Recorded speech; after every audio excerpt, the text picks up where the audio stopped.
Maybe I'm crazy, but beef is dead.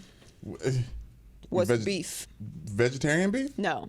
Well, I mean, yeah, maybe beef is actually vegetarian now. That's a better way to put it. Hey! Jokes! Hey. He's got him. We linking today. Maybe I'm crazy, maybe I'm not. Welcome to Maybe I'm Crazy podcast. I'm Joy Taylor. That is Brandon Newman. I don't know why. I don't. You know what? You didn't do it before we started, so you had to find some place to put that in. Brandon does things when it's at the worst times. Oh, sorry. Like the shirt. Yes, I am heavyweight champ. Yeah, that's the only joke I'm gonna say about that. What? Listen. You watched the documentary. You said it was great. Other than that, no. I saw the fight. And Big Boy's coming back, okay, baby. Yeah, y'all lucky y'all have a shirt on at all today. Big Boys are back in a big way. Yes. The joke is not about that because that kind of took a weird turn. What happened? Well, it's a Muhammad Ali joke. Like you tell it, since I can't tell it. Okay. It's there's a thing in the streets of Louisville, Kentucky. My mom has multiple pictures of Muhammad Ali and herself around our house at young ages. It's in the streets that he possibly could be my illegitimate father. But in case my dad listens to this podcast, which he doesn't, you know. Muhammad Ali could be my dad. You know what I mean? It's basically, and if not, he's my spirit animal of Louisville. Like, I can make it there. Yes, we all have a special connection to Muhammad Ali. Yes. That also said, rest in peace. He passed.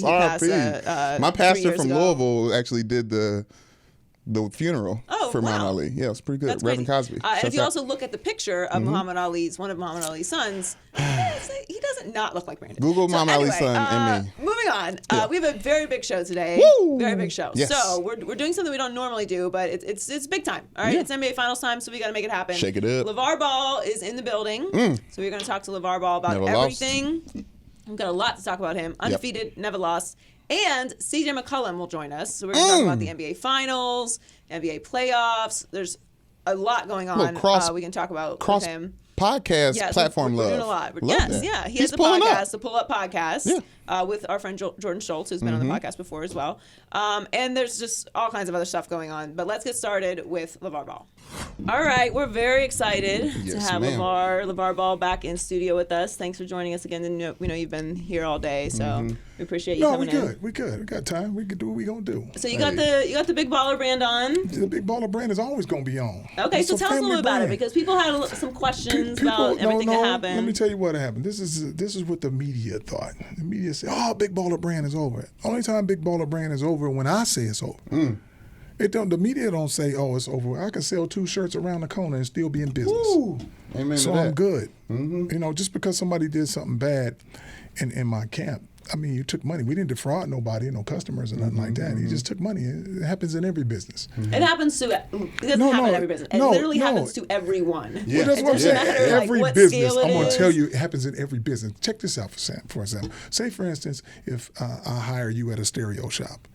Eventually, when I first hire you, you're going to work for me, but then you're going to see how the business is ran. And then you're going to off and do something on your own eventually. Or you're going to start giving people stuff at a discount. Or do some side jobs. It's the same thing. That same thing happened to Steve Jobs. Just because mine 1.5, that ain't a lot. People get got for 20 million and 80 million. Right, all the time. And so there's Ponzi schemes. There's people in prison right now for getting people for much more. And people was waiting on some type of failure out of you because they wanted to see you fail for whatever reason. We talk a lot about that. So people jumping on something that they don't understand. I'm glad you here to clear it up. Right. The negative, nobody's doing what I'm doing. I mean, how many black men is selling stuff? Let me tell you what they do. They're going to buy your company up, FUBU, cross colors, whatever, to get it out the way. And when they get it out the way, they just put it on the shelf. But some people go for that front money, which is $400-500 million. They go, I made it, I'll sell it to you. They'd be like, thank you. Now that one's out the way. They can't get me out the way. They want me out the way. But I'm only a black man with his own brand. And the following's strong. I mean, I when I wear my Big Baller brand hoodie out anywhere, everyone's like, hey, I see you with the hoodie. It's something new. Nike, Adidas, and all that stuff been around for a long time. These youngsters, they say, Triple B's. I love Lonzo. I love Melo, Gelo, everybody. But it's a family brand. It's genuine. It's going to be around until I say, you know what, I'm done with it. So Big Baller brand is still thriving, Big Baller still brand rolling. is still thriving and rolling. We're going to come back bigger and better. Okay, so Melo just graduated from high school. Yes. Melo to me has always been the one of all of your sons, the one that has the biggest personality He just pops, like the way he plays. He's so long. He's kind of built perfectly for today's NBA. And he also has an incredible following already, just being that he just graduated from high school. So everyone wants to know where he's going. RJ Hampton just said that he's going to New Zealand to play. Where is Melo going? Can you say? Melo's either going to China or Australia. Either one. I don't know yet. And just because, you know, when you get these guys out of high school that go to overseas, the main guy you got to look at is wherever Melo goes, that's going to set the trail. On the fact that not these guys just come out of high school and get on these little things. They don't mean nothing. Melo is a different breed. What I mean by that, the following is crazy. On the fact that he's so talented, he's young. So now a girl that's 13 to 14 can have a crush on Melo. Ain't nobody 14, 15 talking about, oh, I like that guy. He's a player. He's 26 years old. Melo, the youngest in the game, and did something nobody ever going to do. They're never going to do the trail that he do. Whoever starts off at basketball in high school, goes overseas, goes back to high school, goes back overseas, nobody ever going to do that. And it's just like the stuff that allows him to move as freely as he is, the situations that he in, that I put him in, which is you LaMelo Ball with your own brand. That's why they got to treat Melo differently. He ain't think that's why they waiting to say which way is he going, because he's going to bring something to a team which everybody's looking for, which is this is still entertainment. You got to put people in them seats. Yeah, 100%. So what do you got? What are you looking for Melo in the next step? Like what do you see from Australia or China? Melo just has to get Melo know the game. It's very easy for him to play. Melo has to get stronger and faster, so he just got to play one season. Okay, so he's going to play one season. Did he want to go to college? Well, he wanted to go to college for the wrong reasons. He wanted to go to college for March Madness and think he's going to up his draft. I'm telling him this, you're going to be the number one pick anyway. So it don't matter. I'd love to see a team get in front and say, no, I don't want a 6'7", 6'8" point guard that can do it all, that's young, that got a following, that put everybody in the seats. Who don't want that? Melo, wherever he go, he got his own shoe, his own brand. They're going to follow him. That's why he got so many followers. Yeah. So what's going on with Gelo now?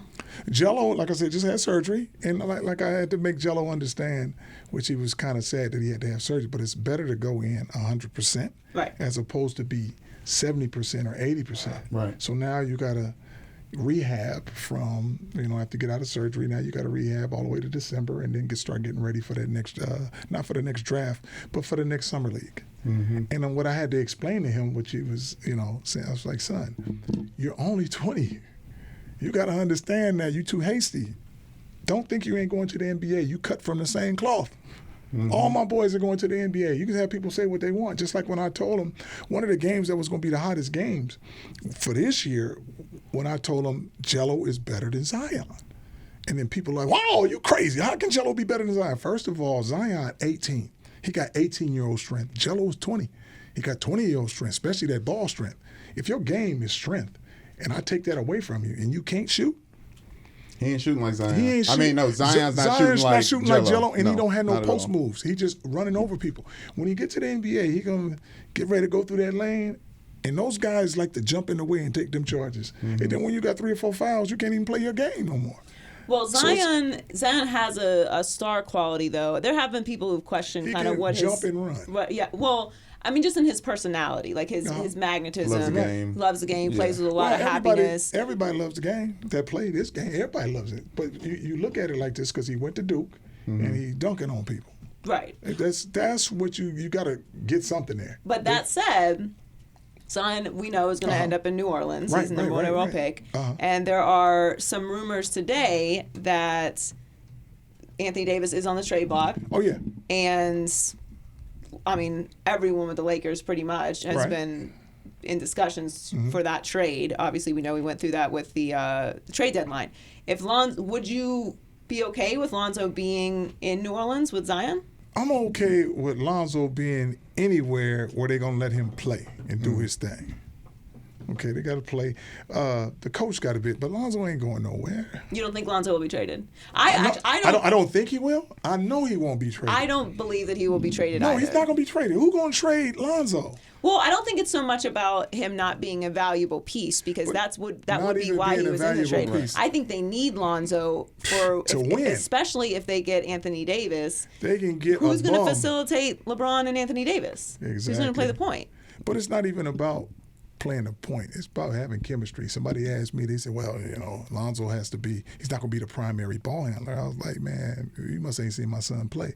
He ain't no ball handler. He get rid of that ball so fast, do your job. Right. Run the lane, give him the ball, he'll make the decision. Yeah, I say Lonzo's not going anywhere because they just hired they made Jason Kidd the highest paid assistant coach in the NBA to better be around Lonzo and bring him along. What do you think about Jason Kidd I think with the Lakers? It's all media, because my son can play the game. I mean, the game ain't that hard. It's just pick and roll.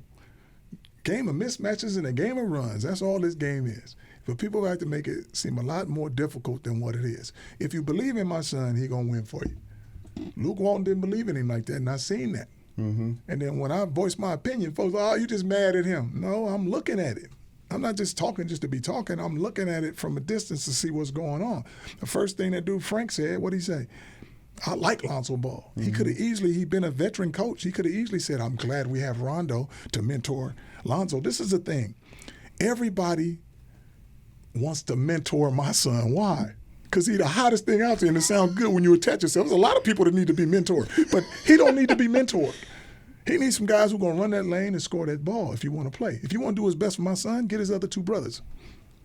Okay, so you say a lot of things that people kind of scoff at first, and then you turn out to be really right.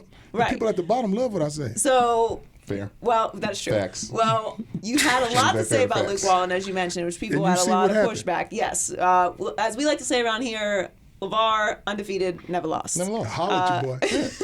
So if you want to speak anything into existence about our lives, we're available, billions, whatever you want to say, because it happens. So Luke Walton turned out to not be the answer for the Lakers. Now, I don't feel like it's all Luke's fault. There's plenty of blame to go around. Right. And I also really believe that despite Luke probably not being the right person for this job, the injuries that happened were the biggest downfall for the Lakers this year, which was out of everyone's control. They were rolling. Lonzo, LeBron, clicking and chemistry was working. If you got a raggedy-ass trainer, you're going to get hurt. Okay. So and you can't say that trainer wasn't raggedy, because everybody was hurt, from Julius Randle to Brandon Ingram. How about you fix those guys before you try to fix my son? And the fact that you're not training him the right way, you're going to get hurt. He wasn't hurt when I gave him to him. So what do you think that they were doing training-wise that was I already know they're training with rubber bands. That's for you. I'm training my son. Rubber bands do that. Yes. But you can do that, but to make some killers in sports, no rubber bands and no bouncing balls and that little stuff they doing. That stuff ain't gonna do nothing. You said they got a new trainer though with the Lakers, right? I don't know if they got a new trainer. My son got a new trainer over there that okay. he's working Lonzo's with. So Lonzo got a new trainer okay. or whatever. So I get they're gonna get a new trainer because too many people was hurt over there. So Luke was not the right guy. You also had a lot to say. Well, first of all, with Luke, besides him obviously not, in your opinion, being a believer in Lonzo, what was the other underlying issue with Luke there? He a good guy. No, we're not talking about anything personally. Okay, I'm saying he a good guy, but he don't know the game like that. He wasn't battle tested. Just because you stood up for a team that was on autopilot, and then you got fooled by the Lakers saying, "Oh, he's a great coach." Wait, who is he coach? If he would have coached a high school team or AAU team, I'd have been like to a championship. He might have a little something. I've never seen him do nothing. Just because you come out of Arizona and your dad is Bill Walton, that don't make you the best coach in the world. And you've been under Pop, and you played with Kobe, and you played with Shaq. That don't mean nothing. Yeah. Well, he's got a good team in Sacramento. We can see we'll what have an opportunity now to see what it is he can do, because he's in Sac and he has some talent. Yes. And they seem to be behind him. So and Darren Fox is gonna call Lonzo and say, "Dang, man, what the hell happened?" I know. Yeah, okay. You gonna see. The other thing that you talked about, which people were very upset about. Hey, be sure to talk to Fox's dad too. So when he get crazy over there in Sacramento, because it's gonna happen. You think I'm playing? Well, if you say it, then it probably will. Look at those matchups. Magic left very abruptly. Now I'm on Magic. I have no problem with what Magic did. I'm on Magic's side. I feel like if someone with the success level that Magic has, is not a lazy person. I don't think that he went into the situation misleading anyone about the other things that he has going on. So the whole not being in the office and like that's not an office job, in my opinion. Like it's probably good he's not in the office. He needs to be out and about making moves. I don't imagine Pat Riley sitting in an office pecking away on a computer all day long. But he left because he felt like he was being mistreated by Rob Pelinka and there was all kinds of other underlying issues. But you said, I believe, I don't want to misquote you, that he just didn't really have the authority that everyone thought he did. Right. So when he made his announcement that he was leaving, obviously you weren't surprised. But did you have a problem with the way that Magic did it, or do you think that that's going to affect them? Whatever anybody does in life, I never have a problem with it because it's what they feel that's the way to do it. What was Lonzo's reaction to that? What was Lonzo's reaction to Magic just leaving? Nothing. Lonzo's like, hey, whoever's in front, I'm going to be on the court. So it's not like Lonzo going to be like, oh, my dad, Magic left. You're not sensitive like that. You don't care if you put Rudy Poot in front of him. You just want to, if you're going to play him, let him do his thing. Right. He don't get into that. Yeah, so he's not going to get emotional on that and be like, well, Magic was, that's my guy. You know, who cares? He's not worried about it like that. My son just want to play. And that's why I told him, whatever's going around right now with whatever, with the big baller brand, with the Lakers, whatever, the main thing for you is just get healthy so you can play. Right. It always comes down to ball. And that's what it comes down to, but that's what he has to understand. Quit worrying about trades, what's going to happen here or there. Who cares? Be ready for September for training camp. That's the only thing he got on his mind. Well, the Lakers have been pretty dysfunctional, just with everything altogether. Right. And he is there. So do you have any concern about them, how the way they're running it moving forward? I don't know. Well, see, the new coaches in place. That the only thing that was downfall for me was like, you can get all the guys in the world to come play with you, but if the head guy ain't into you like that, Luke Walton, that was my only one. The people at the top, Magic, Pelinka, they're not on the court playing and doing that stuff. The only thing I got mad at Magic and Pelinka was we in the back room, and you say keep family together. So keep family together means to me, you got last pick, you better get Gelo. How about you do what's best for Lonzo? You're looking for all these players to build around LeBron. Do what's best for my son. And what's best for him is to have his brother, who he got chemistry with and can play the game, to play with him. That's going to ease him. The opportunity. But you can see it. The proof is in the pudding. He can throw that ball backwards. Gelo can catch like no other, and he can shoot that three. You think he's going to be missing if Lonzo throw him the ball? He's going to be like, you think Lonzo going to be missing free throws? No. When you're going to work every day with your brother, come on, man. You're so relaxed. And I told Lonzo, I said, you know why you make every shot when you come to LA Fitness and play around? Because you're so relaxed with your brothers. You need to be in that same relaxed mode. But when a team tells you, we don't need you to score, but make all your three-pointers and all your free throws. Why you even tell me I don't need to score? Yeah, you can't take a player and then change their game. You should have told him, but Lonzo always been a scorer and a player to win. But don't start trying to tell him, you try to turn him into a 3-and-D guy. You put him in the corner and then play hella defense, Lonzo. Now, we've seen what Lonzo and LeBron can do when they're on the court together running the ball, Why you just don't leave them together until they win every game? So, but next year, you've coached. You see the free agencies out there. What's the starting five for the Lakers that could lead them to a championship next year? The starting five for the Lakers? Yeah. Shoot. Let me tell you this. I can tell you a team right now for the Lakers if they're ready to roll. If you put in Lonzo at the 1, you could put Ingram at the 2. That boy, LeBron could play the 3. Kuzma could run the 4. And you put the big boy JaVale McGee. You got a running team that's fast as hell. So it's already there. The team is there, and they're looking for other pieces. You just got to give Lonzo the ball and tell everybody, if you don't sprint, if you don't get a rebound to that end, I will bring somebody who will come in and sprint every single time because Lonzo won't find you. But you can't find guys when you're taking the ball out, and Ingram got his hand like this, and Kuzma got his hand like this, and LeBron is walking down slow. The game is speed. If you're going to play faster than everybody else, you're going to win. Well, it was watching the Lakers last year, it felt almost impossible. I mean, one of the biggest critiques of Luke Walton was these insane lineup changes. That That's what I'm saying. We've seen that you guys lineup. can see that on the side, and you fans, like, man, somebody, man. It was wild. Every night when the game started, you had to watch the start of the game to see who's starting. Like, wait a minute, what? What is this lineup? Dude, some of that stuff. My thing has always been, if I'm in a war, I'm going with my best team in the fourth quarter. And guess what? I ain't subbing until one of y'all hurt or something. Yeah. That's why I'm saying, go get this win for me and do what you guys do. But I ain't gonna let it do. It's like Lance Stevenson had some good games, and in some games you're like, you're not even in the game. He didn't know no rotation. It's like, man, you ain't gonna give him no play. Yeah. There was a lack of consistency with that, and everybody nobody really knew their role either. Right. Nobody. Yes. Biggest problem. Nobody. Yeah. And guys like even Beasley would get off sometime. You're like, okay, the next game you ain't gonna play. Rondo. Lonzo doing good while Rondo's out. And then Rondo come back. Say, put Rondo back in there. Why? So they kind of lacked an identity last year, which is kind of what we're all saying here. Overall. So what would you like to see the Lakers' identity be? I mean, the Spurs is like a system. Right. You know, the Warriors, they're just their championships are consistent. The Lakers got to be speed. They got to be fast, long, and running. Can you do that with LeBron? You could do that with LeBron. If you put him in the right mode, you got to win 5-6 games in a row and give Lonzo the ball. So now, on certain occasions, LeBron will get that long rebound. If everybody running, he gonna let her throw the ball forward. He don't care about running. He like, get it to him, boom, boom, boom. He gonna get a couple of dunks, but if you're having a good time of winning, that's what he got to get back to. He got to believe in something. Like I was telling him, they trying to go out and get these big free agents. What you have to do is make these youngsters understand that you believe in them, and they'll go to another level. Yeah, they haven't had that yet. They haven't had that because they don't entrust in them.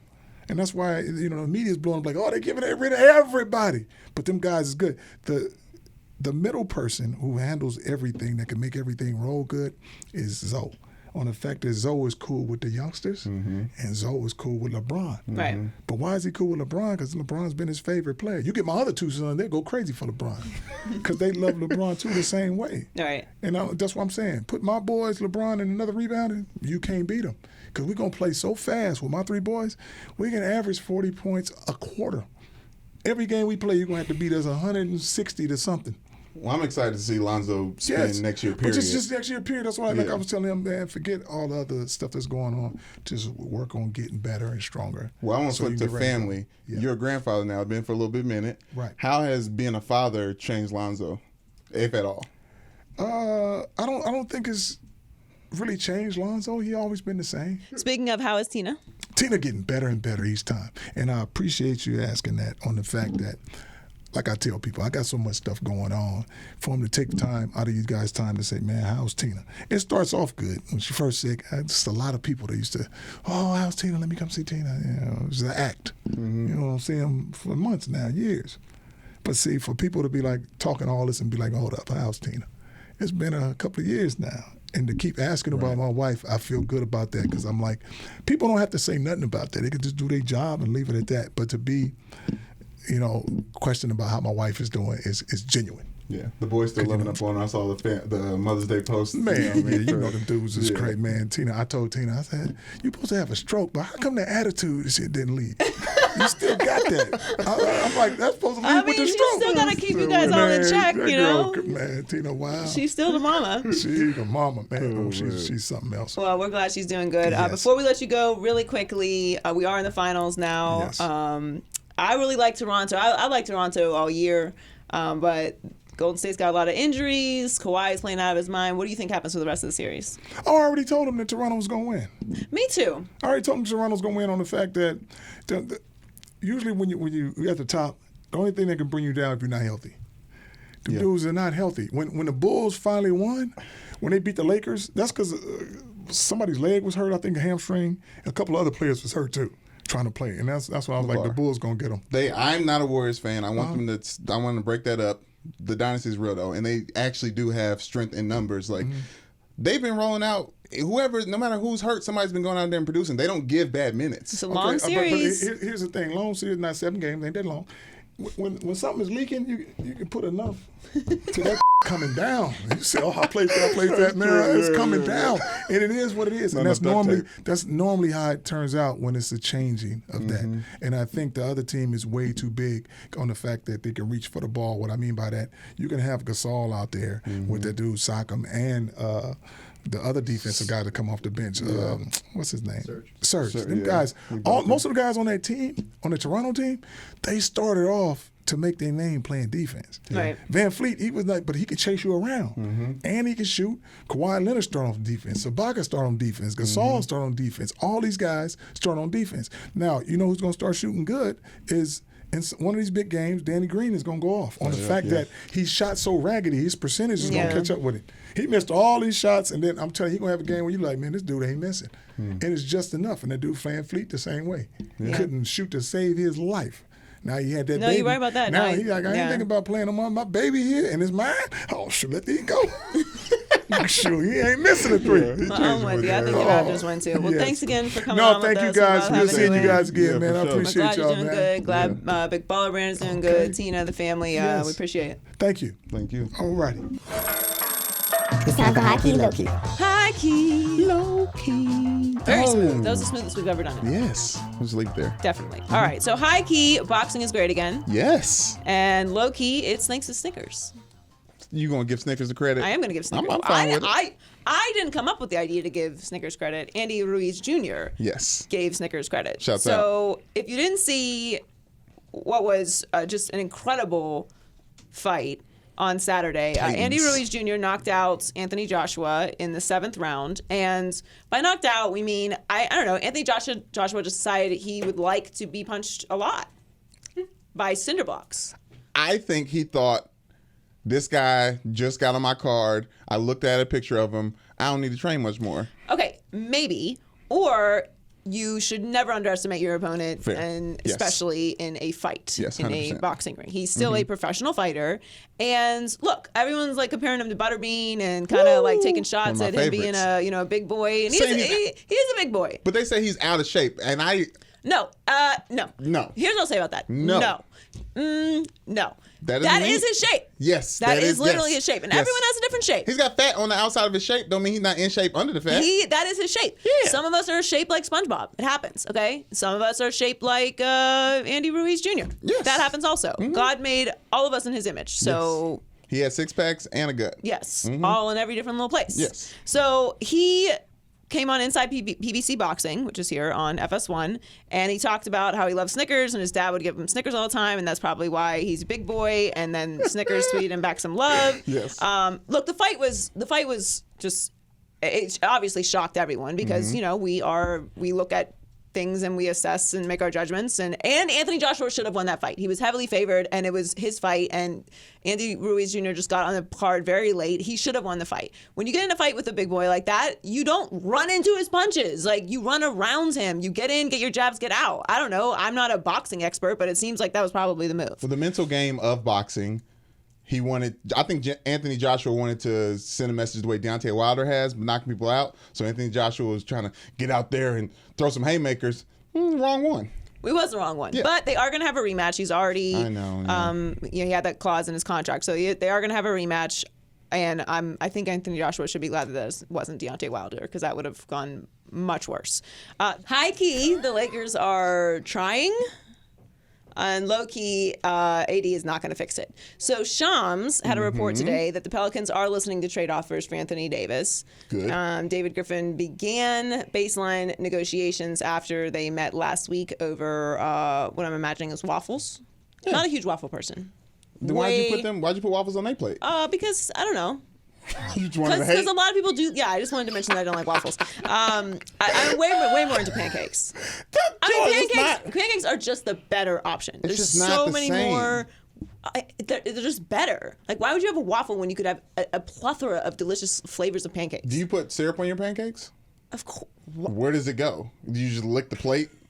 Like, Do where I does put syrup? the Did syrup you just doesn't ask stay? me if I'm a serial killer? The Of course syrup, I put. I'm saying the syrup doesn't stay on the syrup on my pancake the way the pancakes. syrup stays in the levees that are The created waffles- for the waffle. Waffles are much better scientifically designed to hold syrup And travel which is why you contain. always get a tremendous amount of syrup with your pancakes so that you can smother them in syrup. Or you could do a genius move, which is keep the syrup in a separate container and do the dippage.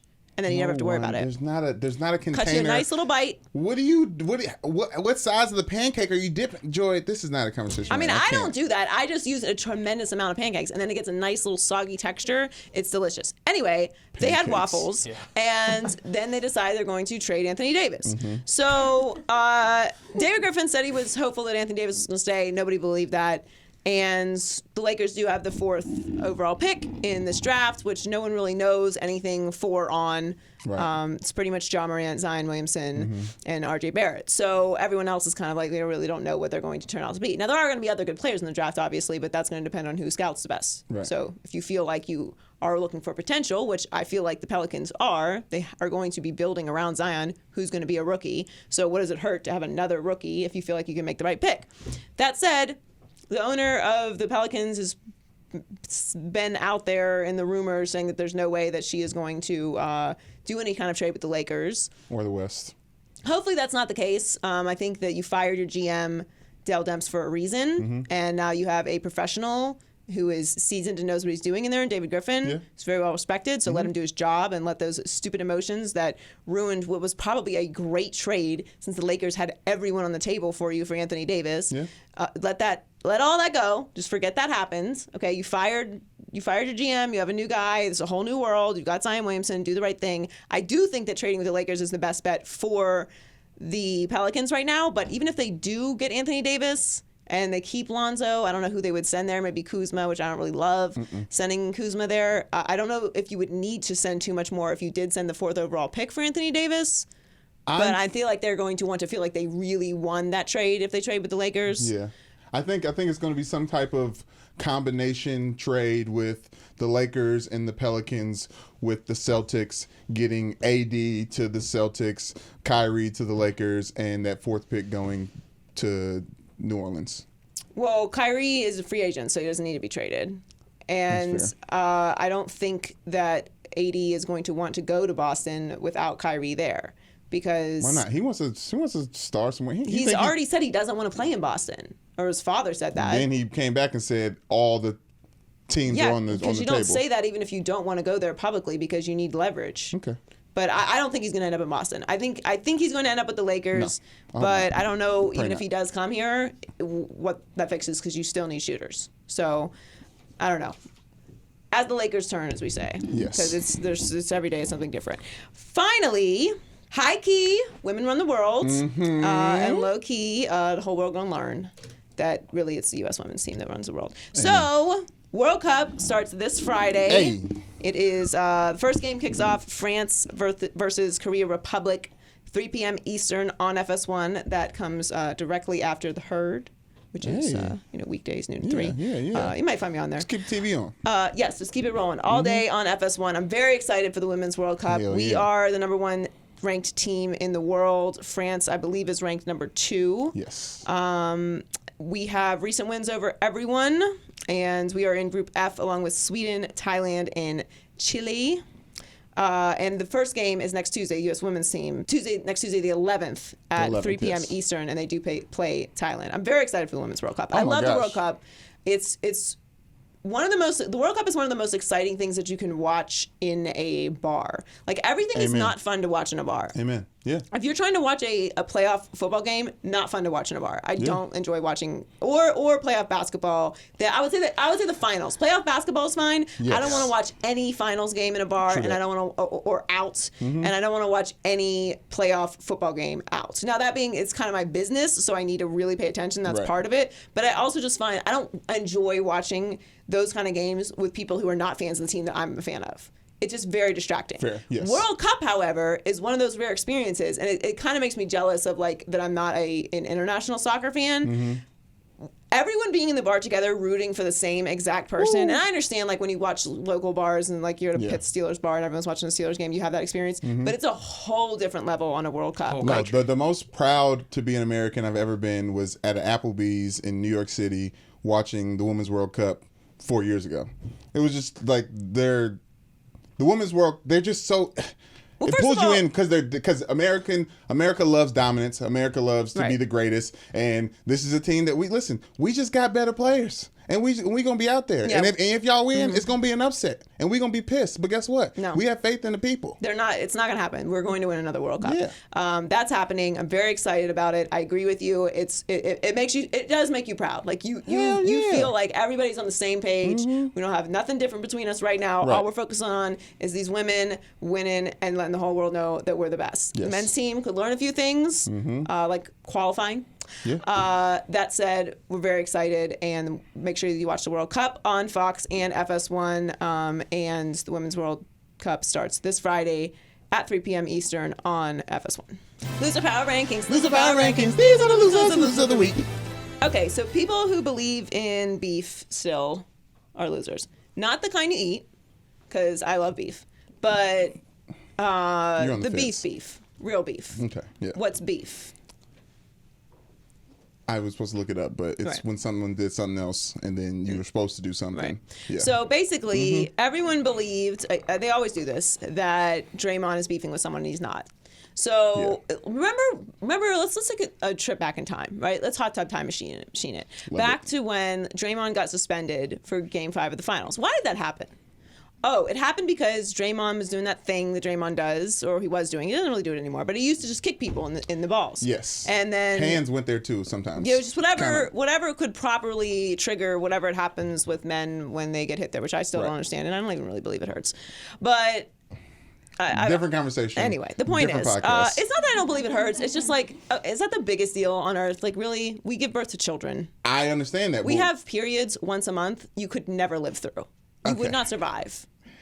I'm not questioning that. Like, imagine that pain, okay, but every day for 5 days straight, and then you got to go to work. I understand, but if evolution made it so that like you guys when boys turn 13, the death of me, and we have to walk around like life and function and do things like that, like with that pain, but just all day, with nothing to relieve it. Anyway, the point is, how we got on period talk, I don't know.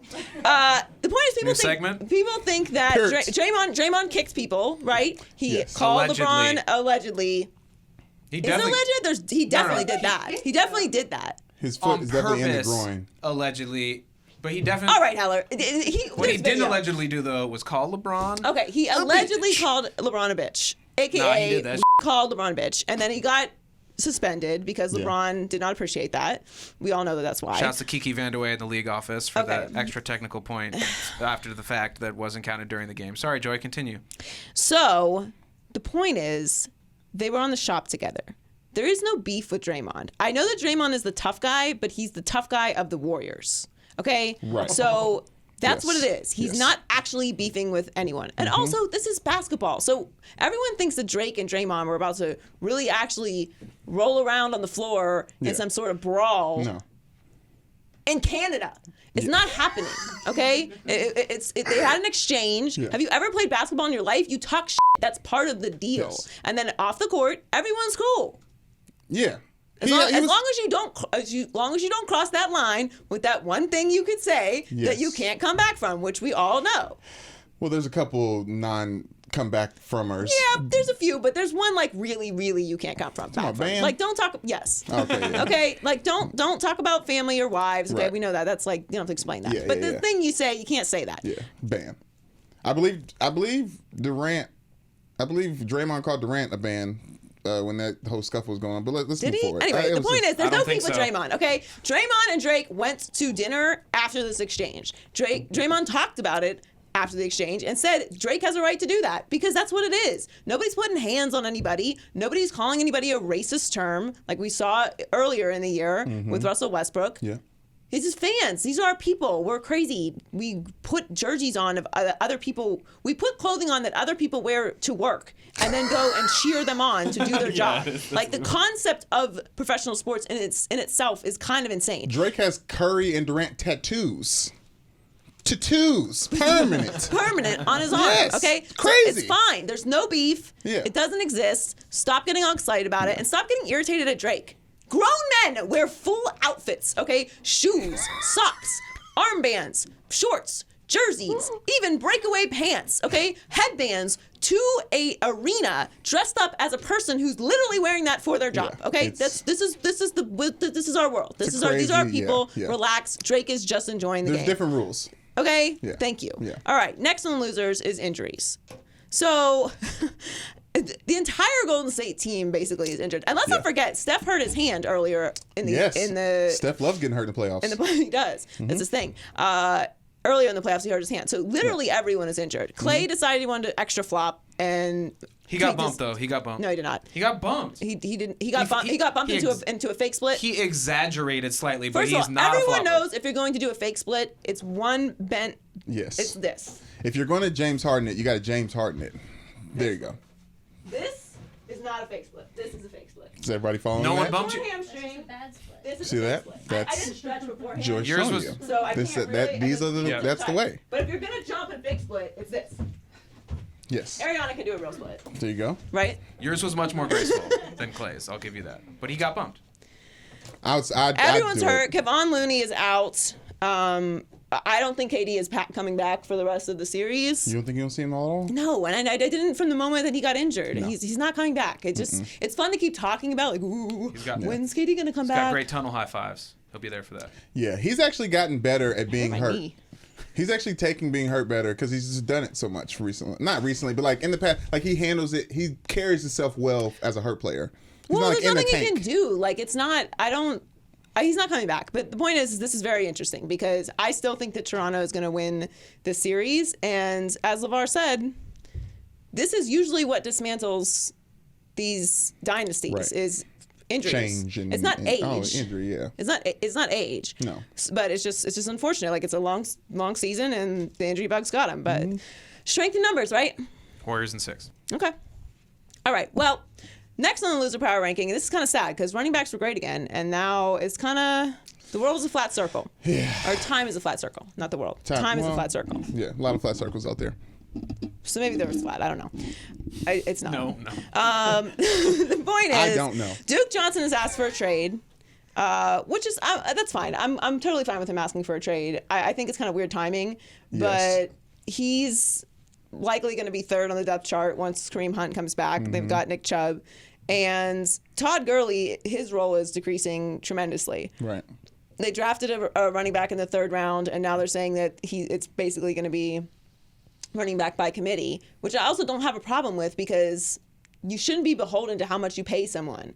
Like, we know Todd Gurley has an incredibly big contract. Like, he earned that contract, but now it's not looking like he is the bell cow, and maybe he shouldn't be. Like, maybe he's more valuable as just the 3rd down back. Yeah, like, or with decreased carries. Like, whatever makes you successful is what makes that contract valuable. But in general, the whole thing with running backs is looking bleak. Like Le'Veon Bell has an incredible amount of pressure on him this year. Like we're not really talking about it yet, but if that doesn't work out in New York, that's bad for a lot of people because he left a lot of money on the table with the idea that he was going to be that guy that's like the running back that's going to get that money and change the game, which I hope for because I like for players to make more money. But not a good week for running backs. No, if Todd Gurley had an opportunity to prove how much he was worth in the Super Bowl last year and It changed their everything. entire run. So this is the type of talk that comes after you don't perform on the field. So. And I'm not saying that running backs aren't incredibly valuable. Todd Gurley's absence showed that in the Super Bowl. I think that they were a completely different team with him. It would be a different outcome right now. I don't think that the Patriots would have won. But that's part of the position is that you get a lot of wear and tear on your body, All and your season careers long. are not very long because of that. So it's going to be interesting how things move forward with that. All right, what's in the Migos Culture Report this week? Beyonce's husband Jay-Z was named hip-hop's first billionaire by Forbes. As he said in Diamonds Are Forever, I'm a businessman, not a businessman. Man. Watch me handle my business. Damn. Anyways, here's a breakdown on how Hova made all of his O's. $310 million for Ace of Spades champagne. That's a real name for it, but Ace of Spades, you know, the golden bottles. $200 million for cash and investments. He has like $70 million in stock in Uber. $100 million in Douce, the cognac. $100 million for Tidal, the music streaming service that we only download once a year. $75 million in Rock Nation. $75 million from his music catalog. $70 million from his art collection, and $50 million from his real estate investments. So everyone thought that Dr. Dre was the first hip hop billionaire, Yeah, I but did too. with that deal that happened, it only made him $800 million, which is Not a billion, but It's good not. for him. Yes. If you watch Silicon Valley, that's a theme of one of the episodes. 3 commas. Yeah. Yeah, 3 comma club. Congratulations to Jay-Z. We Yes. love that. That song goes hard. Such a Yes. banger. Forgot about it for a second. Right? Yeah. He got bars. Watch my hand on my business. Ooh, from drug dealing to a billionaire, congrats. baby. That said, also art, very, very good thing to invest in.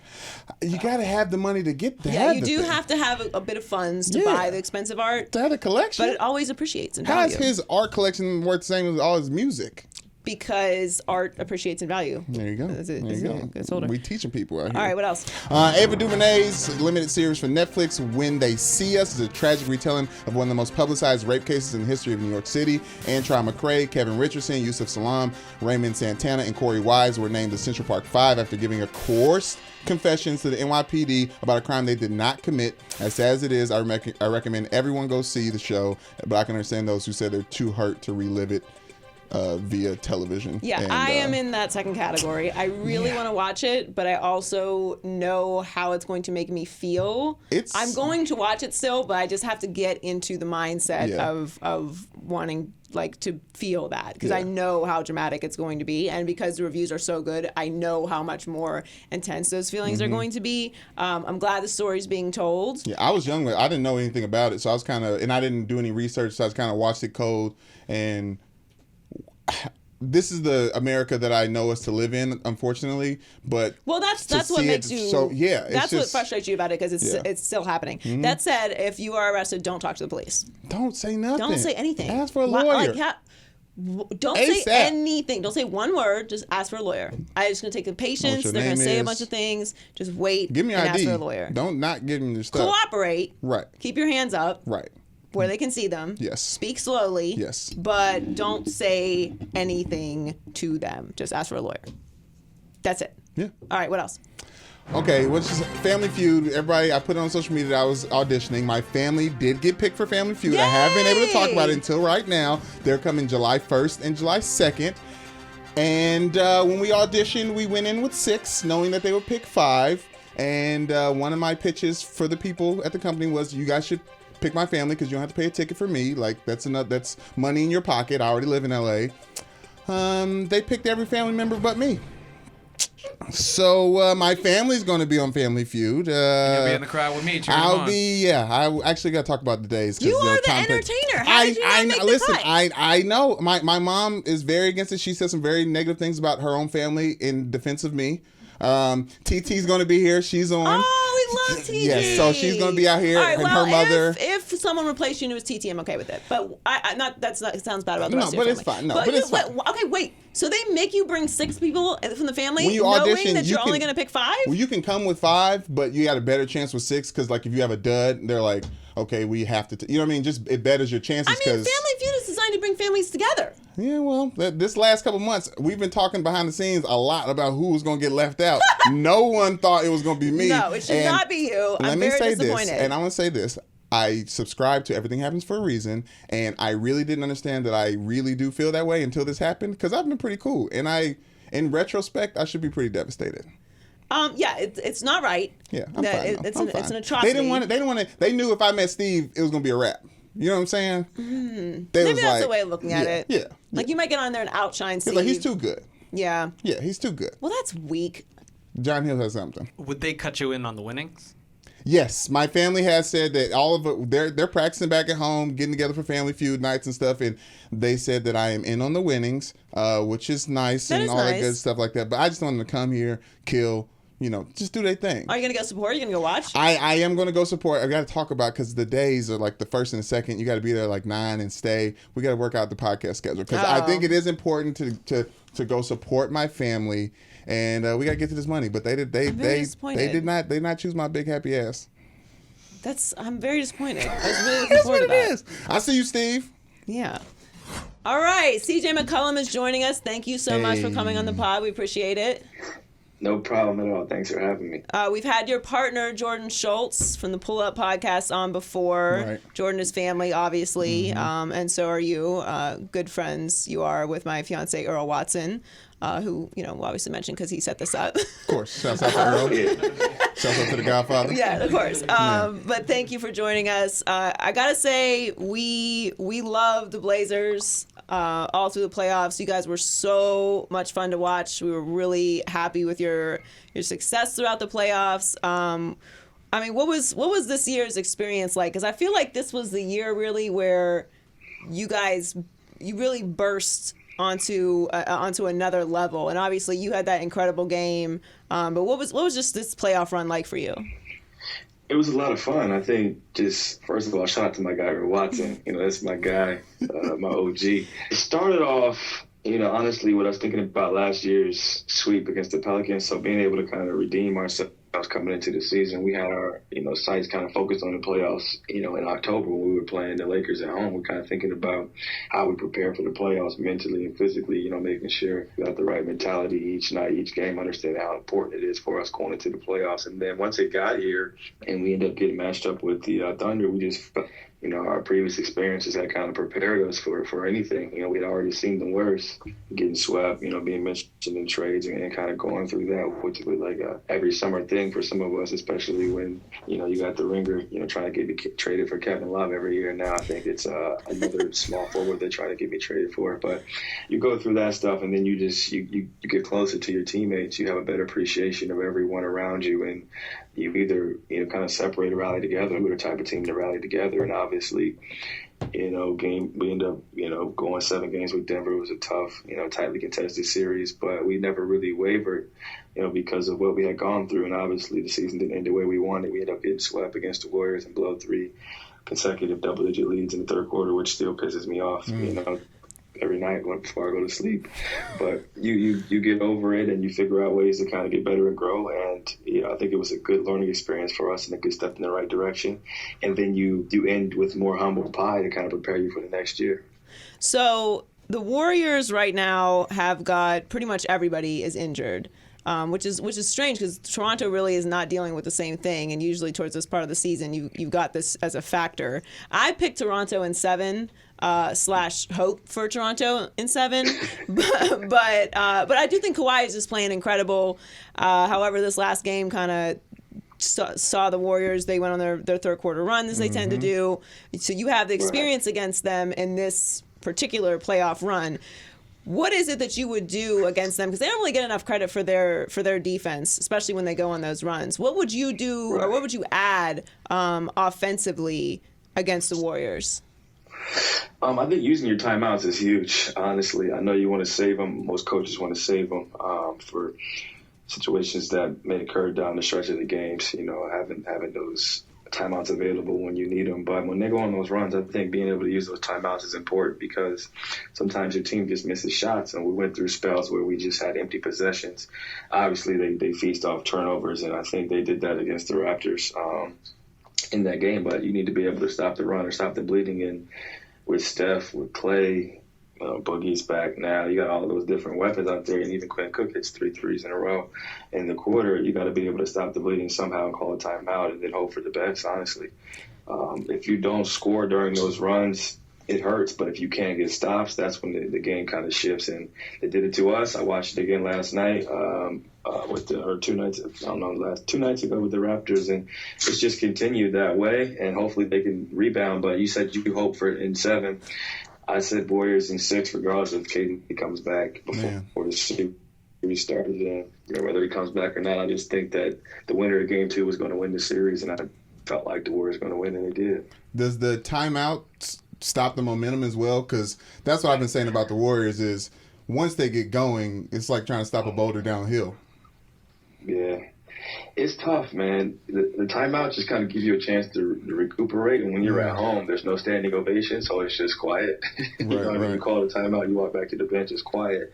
When you're on the road and you timeout, they give you a little roar. And it gets louder. I think it kind of feeds off of it, but it's hard. You just have to be able to get a shot every time. I think that's the biggest thing. Get a shot every time, and you live with the results. Hope for the best. It's a make-miss league, and when you miss, they usually capitalize. But if you turn the ball over and they can get out, you can get dunks. Clay can get catch and shoot threes in transition. Role guys are getting involved because it's a fast-paced game, and Draymond's finding them. I think that makes it more difficult. But the Raptors, I think they'll be all right. They'll compete. They'll keep it close. But I just think that the Warriors' experience and being able to have, kind of steal home court, and how they protect home court, the series is over. So Kawhi has been, I don't even want to say that Kawhi's been incredible. Kawhi's been what Kawhi is. I feel like everyone forgot how good Kawhi is because he had that injury and everything that they went through with the Spurs, and he kind of looked like the villain in that regard. And that's why I like Toronto all year, because they were a perennial playoff team. And they added Kawhi Leonard. And if Kawhi Leonard is going to play, he's going to be amazing. But what do you think of what Kawhi has done with the Raptors this year? And do you think that he stays in Toronto?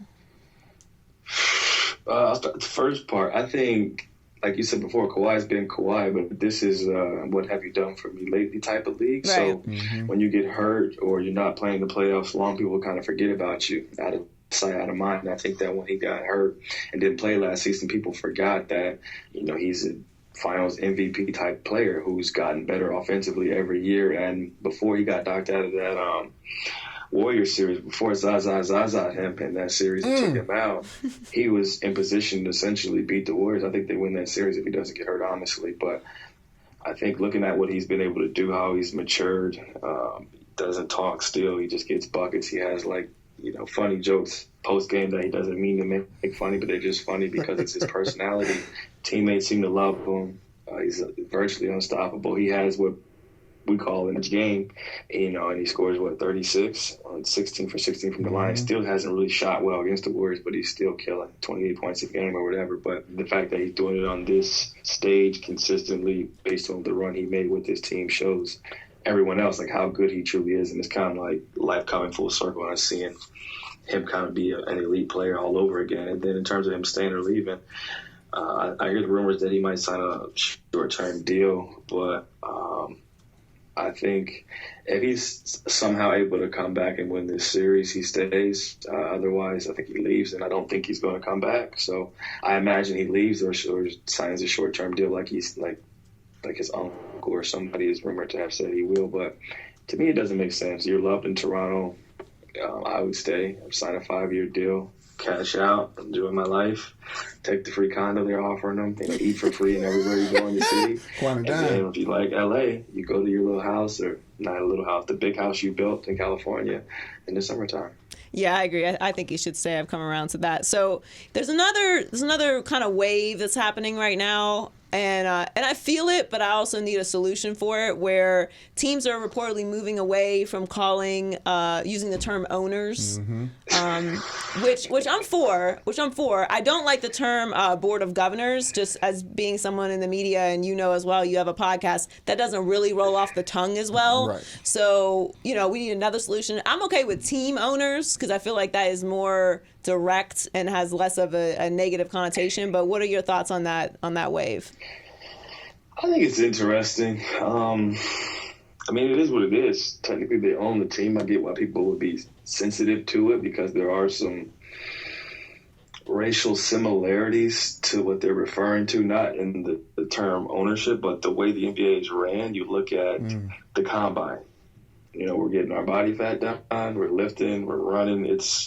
I get how you can, see some of those comparisons, but it's completely different. Obviously, we're getting paid millions and some people hundreds of millions of dollars, and just no forced labor. And we kind of agree to this via contract. So I've seen a lot of people looked up different words that basically mean owner. Like, what is it, Esquire or something? Game of Thrones word? Esquire is, that sounds a little, I think it's Squire is what you're thinking of. Squire? Yeah. I said Esquire, like the magazine. Yeah, Squire. There's no way around it. They own the team. So, if they want to preface it with team owner or whatever, they own the team. We're basically a bunch of checkers and chess pieces that they utilize, and we get paid well to be utilized, and then our time of service is up, and we move on and live a great life. So I don't care what they call us or what they call the teams. As long as I'm treated fairly, which I am, as long as I'm paid fairly, which I feel like I am, and I'm treated with respect, I don't really care what they call us. So I wanted to ask you about this. Earl and I were talking last night. Earl did the Pangos All-American camp over the weekend. and we were talking about you coming on the podcast today, and he showed me a picture of you. Which I was very shocked by, and I also showed Brandon here the picture before you came on. But I'm sure you have some stories. So you were not the same size that you are now in high school. No, not close. And I always tell my fiance that like all the girls were taller than me. Like, it was just early on in life. I mean, it's 5'2", 108 pounds my freshman year. You were the same size as me. How is that possible? But I mean, like, it's okay for you to be like that. But like me, it's like trying to be a professional athlete. 5'2", 108 pounds, like tiny, skinny, but my head was a little big. Like my limbs was long, but I was still, it was a. It wouldn't look that bad if everybody on the team wasn't so big. Like y'all had some big guys on the squad. You know what I mean? Right. And in that picture, Costa's behind me. My homie Costa, who is 7 foot. He was 6'11" in that picture. So it makes me look like Calvin smaller. Cambridge. Yeah, it makes me look smaller than what I really was. But I was 5'7", 120 pounds in that picture with no scholarship offers. So, I mean, that's incredible. So, what advice do you give kids then? I mean, Pango's All-American camp, being there. I mean, these kids are massive. It's jarring to see how just big and strong and athletic they are. But like you said, you had no scholarship offers. Now you have an incredible career. I mean, what advice do you give kids, or would you give kids who are in a position like you were, who are trying to be a professional athlete, but they maybe have all this stacked against them and they're not getting invited to camps like Pango's? Yeah, I would tell them, like I always tell the kids at camp, I believe in manifestation. You can speak things into existence and then you go get it. Whatever life you want to live, however you foresee your future evolving, work towards that every day and use whatever you can as motivation, whether that's not getting invited to camps, whether that's not having scholarship offers, whether that's your coach, not playing you the minute you think you should be played, whether that's you getting cut from an AAU team. The first time I tried out for the bronze AU team for King James, I tried out. This is after I was 5'11". At this point, I averaged 25. I went from 6 points per game to 25 my junior year. Dang. And I tried out for his team. And my mom didn't tell me until after I got a division, after I committed to Lehigh. My coach, who I'm good friends with now, even to this day, told my mom the first time he seen me play that I was a Division II player at best. And my mom has been brutal, in terms of honesty throughout my life, but she held that back. She never told me. But, she would criticize me after poor performance, make me go shoot free throws, tell me my left hand knee is weak, I would work on this or that, or even now to this day, my second year in the league or third year in the league, she said, you told me to quit my job. If you're going to play like that, I'm going to go back and start working. Like, so she's a really honest person. But she kept that from me until I committed to Lehigh. And I said, why didn't you tell me? She said, no, I didn't want to discourage you towards your goal. I said, well, you just discouraged me a lot of my life with other aspects. And you held this back for me. I could use it some motivation. Right. But she said, no, I didn't feel like that would have been positive for you to hear at that time. So she never told me. But long story short, I ended up getting some scholarship offers. And I told Coach, I said, I can't believe you disrespected me like that behind my back. How dare you? No, it's clear you've been working at it, and that's why I love watching you as a player, because we see you get better every year and see your team benefit from it as well. But we take podcasting seriously around here. How has your podcast helped you on the basketball court? Man, that's a great. I've never been asked that before. Honestly, it gives me like a escape haven. You know what I mean? Like I'm able to just talk. I can talk about my peers. I can talk about what's going on in the world. It's my podcast. I'll talk about whatever I want. I always joke and say that, but like it's the truth. I can mention different wines I'm drinking, and either people like it or they don't like it. But I feel like it gives people a different side of me, and it gives me an escape from my reality. And I live a great reality, but sometimes you have to step outside of your day to day and have something that gives you joy, brings you joy. And podcasting is fun for me. I enjoy talking. I enjoy telling stories. And I enjoy just like giving people a different side of me while helping them, drink better wine at night. Hey. Well, you'll have to send us some recommendations. I've turned Earl into a wino now. I'll take responsibility for that, but he has very expensive tastes, so you'll have to give him some recommendations. So before we let you go, you are from Canton, Ohio. We were talking about it a little bit before we started the podcast. I'm from Pittsburgh. So, it's Cleveland and Pittsburgh don't really get along. Canton's a little different, so I'll leave you outside of the Cleveland bubble. Unless you have some Cleveland loyalties, do you? No, my only loyalty is to the Cleveland Browns. Oh, so if you're a Steelers fan, then it is what it is. I respect that. I wanted to give you a fan of a team, but I just want to let you know that we're taking over. No. I want to give him his credit. You said 7-9. You weren't expecting for the Browns to tie with the Steelers since we were on the topic, but you called that 7-9 when they picked up Baker. What the Browns going to do this year? Honestly, I can't wait. I've been waiting for this for 27 years. I'll be 28 in September. I've been waiting for us to be a good team, like not just like a 500 team, but like Super Bowl contender. People think we can win the Super Bowl. I think that's ambitious. I think we got to develop. We got some things we need to work on chemistry-wise. Baker's going to settle in. We're going to get used to having OBJ, spread the ball around, all that stuff. But I think it's going to take us 2 years. But I think this year we'll win, I'd say 9 to 10 games. We got a tough schedule. So I'd say 9 to 10 games. 9 games would be a good year for us. I think 10 games is more realistic in terms of us having a really good year and being on the cusp of, potentially winning the Super Bowl. I think we'll be on the cusp, but I think we win it in the next 3 years. Oh, in the next 3 years. Okay. You gotta go win. I will. All right. Here's what I'll say. I'm a Ravens fan. Like I really like AFC North, but we're gonna have our downtime for the next couple of years while we we're not worried about the Ravens. Okay, we didn't need that. We need that. No one's worried about the Ravens. We ain't worried about the Ravens. We worried about ourselves. We got a lot we got to figure out within ourselves. You know what I'm saying? We can't worry about the Yes, you do. Yes, you Although y'all got a lot to worry about over there. All right. Well, look, I will say this. I'm very critical of the Steelers because I can be. I didn't like what they did last year. I'm a player person. Obviously, my brother played, and Earl, and I'm always pro player. Like I want players to make as much money as they can. I don't think they should ever take discounts.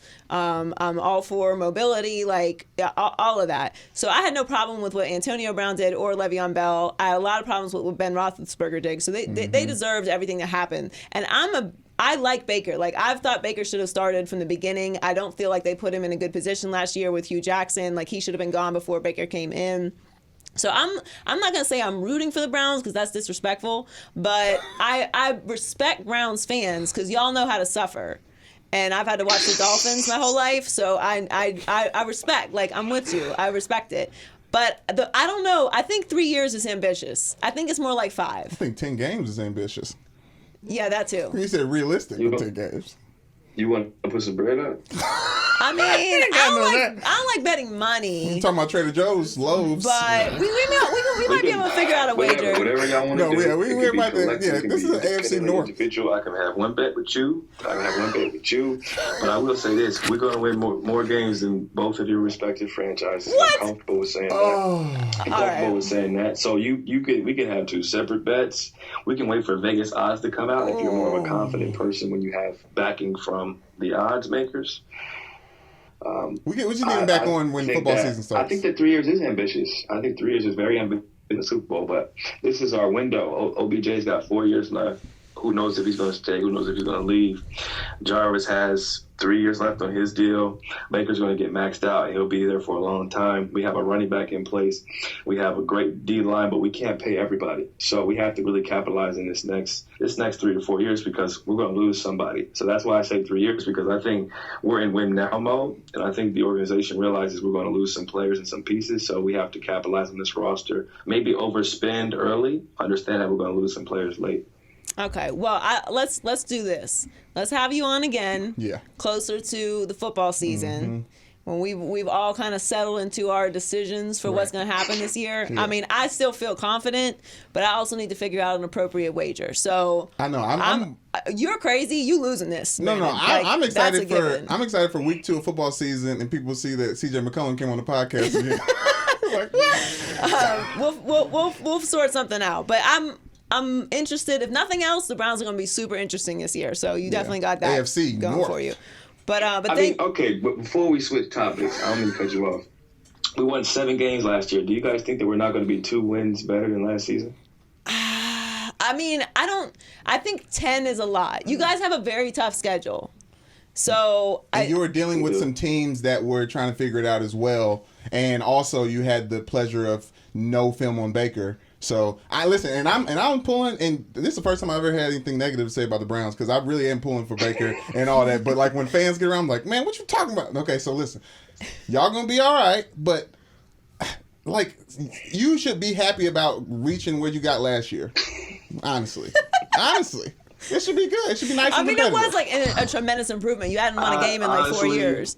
I can't wait till the season ends. So regardless of what happens, I'm gonna come up here and I'm gonna have the same face. I'm gonna have my same position held firmly. Yeah, pull up then. I believe. You pull up in person. I believe. Yes. We're going to win 9. I'd say 9 to 10 games. I wouldn't be surprised if it was 9. I think 9 is safe. I think 10 is ambitious, but I think that we have the type of team to where we can get 10, especially at the crib. We're going to be winning at the crib for sure. I think it's going to be closer to 8, but we'll set it up for sure. And make sure you check out the Pull Up Podcast with CJ and Jordan Schultz, also friends. And thank you so much for coming on with us today. We really appreciate it. No problem at all. Yeah, thanks for having me. We'll have you on again soon. Appreciate it. Later. All right. Thanks for joining us this week. Thank you to LaVar Ball, undefeated, never lost. Never lost. Other than what? Paper, rock, scissors. Well, that's true. Yes. All right. Yes. So we have a little bonus footage. Do we have that in this? No, I'm gonna post it to. Okay. So we have bonus footage of. Listen. The thing about it is that I have never lost a game of paper, rock, scissors in my life. It's never happened. Or rock, paper, scissors, or Rochambeau, or whatever y'all call it. I don't know what other people call it, but Right. the only name of it that I recognize is paper, rock, scissors, because that's what you call it. That's what it is. Anyway, the point is, I've never lost a game, and my entire life, and I know I can't lose because I can read your mind. And the ultimate test was to play LaVar Ball in paper, rock, scissors. Who has, in fact, never lost. Right. Yeah, because he has never lost. I mean, he said Luke Wallen was not the right coach. He was correct. He said Magic didn't have any power. He was correct. Never lost. He said Lonzo was going to be drafted to the Lakers. He was correct. Never lost. He's undefeated, never lost, except for paper, rock, scissors. The streak continues. I can't help it. Hall of Fame. The GOAT. It is what it is. Anyway, follow us on social media at Maybe I'm Crazy Pod. Subscribe on YouTube at the Maybe I'm Crazy Podcast. Yes. Brandon Newman Show at 99. Joy Taylor Talks. And make sure you subscribe for Brandon's updates. Yes. You can subscribe to the podcast page on YouTube. It pops up there. Yes. Brandon Newsman. Please stop doing that. No. Friday mornings it posts. And Brandon will update you on everything that happens for the week. Thanks for joining us, and we'll catch you next week. Bye. Maybe I'm crazy, maybe I'm not.